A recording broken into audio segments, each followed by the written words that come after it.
আমাদের মেইন লক্ষ্য চ্যাম্পিয়ন হওয়া, আর আমরা স্টেপ বাই স্টেপ ভালো খেলে আমরা ভালো একটা টুর্নামেন্ট খেলা। চ্যাম্পিয়ন হওয়ার স্বপ্ন নিয়ে এশিয়া কাপে যাত্রা, কিন্তু গ্রুপ পর্বের মাঝপথেই টুর্নামেন্ট থেকে ছিটকে পড়ার শঙ্কায় বাংলাদেশ।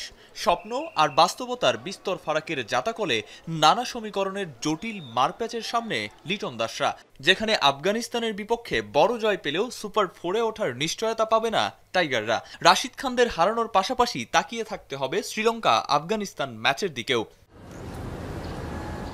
ম্যাচ জয়ের বিকল্প নেই।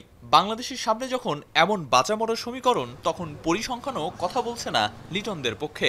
মুখোমুখি হওয়া 12 ম্যাচের 7টিতেই বাংলাদেশকে হারিয়েছে আফগানরা, বিপরীতে তাসকিনদের জয় মাত্র 5টিতে, যার সবগুলোই আবার দেশের মাটিতে।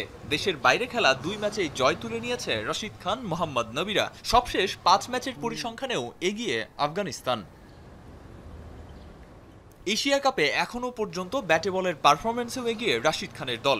সেদিকুল্লাহ আতালরা লম্বা ইনিংস খেলে ম্যাচ জেতাচ্ছেন দলকে, আর তামিম ইমনরা ব্যর্থতার গল্প লিখে নিয়মিত দলকে বিপদে ফেলে ফিরছেন ড্রেসিং রুমে। টাইগাররা যেখানে জেনুইন অলরাউন্ডার খুঁজতে ব্যস্ত, সেখানে আজমতুল্লাহ ওমরজাইরা ব্যাটে বলে দুর্দান্ত ভূমিকা রাখছেন দলের জয়ে। বিপর্যস্ত বাংলাদেশকে তাই কঠিন পরীক্ষায় দিতে হবে আফগানিস্তানের বিপক্ষে।